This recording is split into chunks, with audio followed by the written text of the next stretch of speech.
So in the previous video, second video of this playlist, I mentioned that why I wrote it like this. What is happening in the background of Python and what's going on here? Well, actually, if I write it as import panda spd, that's given over here, right? Um, actually, this import panda spd tells Python to load the pandas library that we installed, and allow the user to refer to it with the shorter nickname PD that I have already highlighted it here. So this shorthand is commonly used in the Python community and helps keep your code clean and readable. Obviously, we cannot write it like import panda as pandas. Sometimes it's their rules, so it's only for the purpose of cleaning the code, and it helps keep your code clean and readable here. I have mentioned it in this uh, region here as well in a very detailed manner. So another question that might arise in your mind is why um, this panda library is important. So the answer lies in its ability to handle the data efficiently and wisely as well as cleanly. When you are working with your data, for example, if you are doing a transportation project and you have large data sets or data that needed to be analyzed over time, or you are trying to cover some basic simulation input processing. For example, if we talk about the ABAQUS syntax environment, so we need tools that can help us manage our data effectively. Just in case if we are doing something with reverse engineering and we are implementing that in ABAQUS. So pandas provide two main data structures. Those are series and data frame, right? And we need to do it in this way.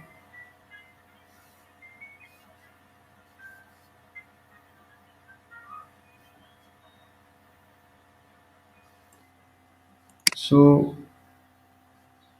actually, there are two kind of we can say data frames and data series, data types, which Pythons are providing to us. And let me write them here.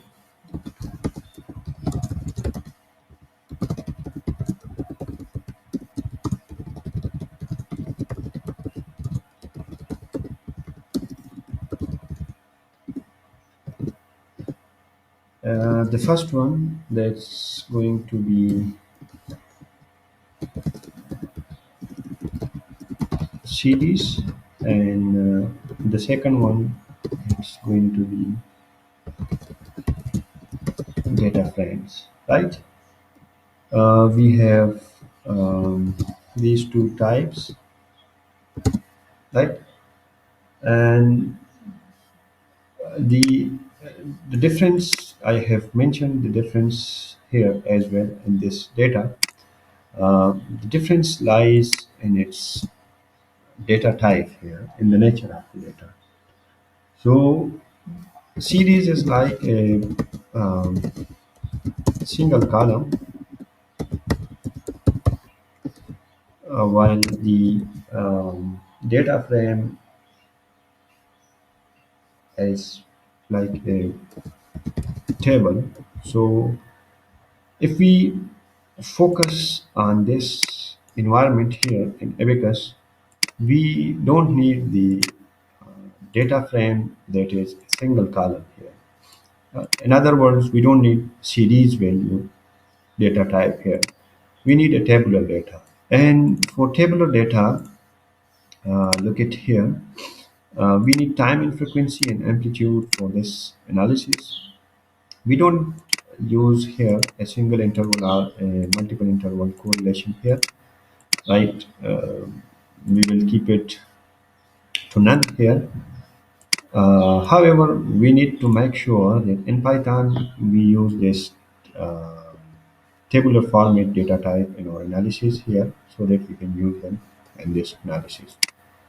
So this is something which is very important in this type of analysis, and this tabular format is perfect for handling and analyzing the data set. So it mimics how the data is structured in database and spreadsheets. And for instance, if you have time series data from a simulation, you can use a data frame to store all the data in a table format. So each row can represent a different time point, and each column can hold a different variable or measurement. And obviously, if we are using it in ABAQUS, we have a specific time. If we talk about the cyclic repetitive loading, and we have a specific measurement or variable, it is in terms of force or pressure, just in case if we talk about the results, so it's the rotting lift and all those stuffs. So we have these kinds of variables and measurements that we need to be very careful about in its consideration here. So let's say we have that amplitude manager here again, and we want to create those data types. We need to be careful about it in the Python environment here, so that just in case if we are using the coding function, we should understand what type of data point we need to consider in this analysis. So I have discussed all these aspects in this setting of the environment variable in a very detailed manner, and this is going to help us, and it's going to let us know about the nature of the data, and we are able to then incorporate that data in our simulation in Abacus, just like the way we are going to work here now. So I have discussed those details that I mentioned previously in this video, and this type of data types and all those steps in this book in a very easy way. Even if you are a beginner, or you are not a beginner, you are at a professional level, you will understand about the contents, and you will understand about the data types and all those steps here in this environment. So it's very easy, and it's very clear and easy to understand book. So you can follow it as a beginner as well as an intermediate or expert user in your analysis. So this is really important for repetitive data types loading, and you need to understand what is the nature of your data that you are going to use here.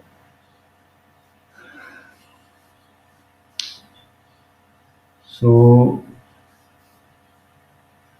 after that, let me discuss about the key feature of the pandas library as here. It is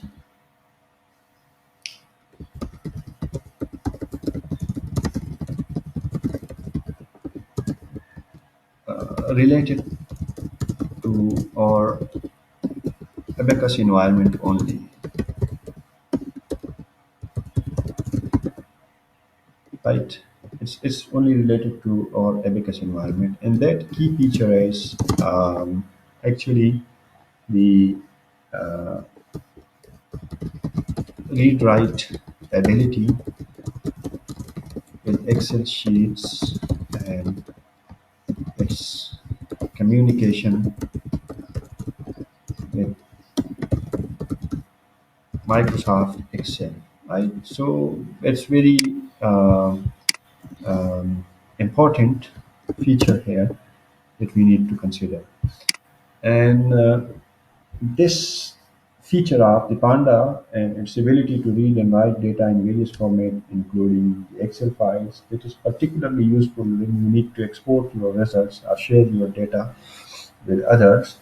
With Pandas, you can directly and easily save your data into Excel file using a function that is called to Excel function. So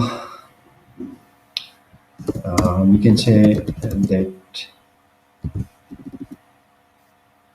can be done with the function that is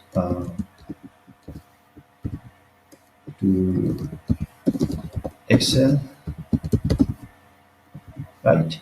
To Excel function, and this make it easy to review your data that you are going to use in Abacus here, and you can do scaling and all those steps as well. So, and you can even use it in other applications as well.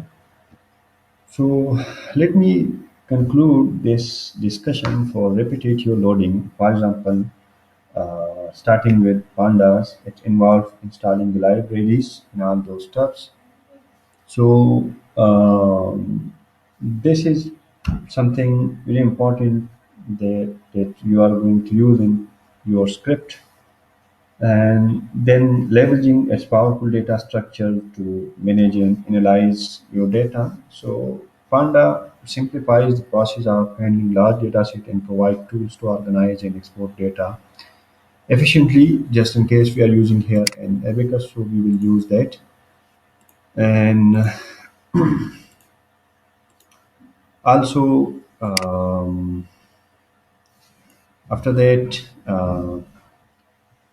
it makes our work much more manageable and effective as compared to working with the traditional ways of using the pandas, sorry, the Excel sheets. It's very tedious, and if you are performing parametric study with the Abacus, just like I am working on one of the project which involve 5,000, 10,000, 15,000 cycles of loading, it's very boring and it's very time consuming.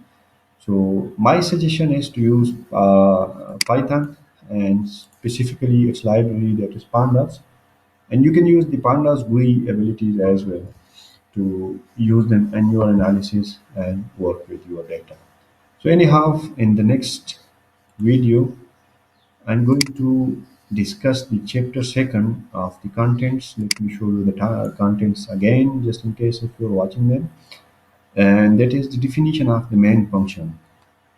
So I will also discuss that in the second chapter over here.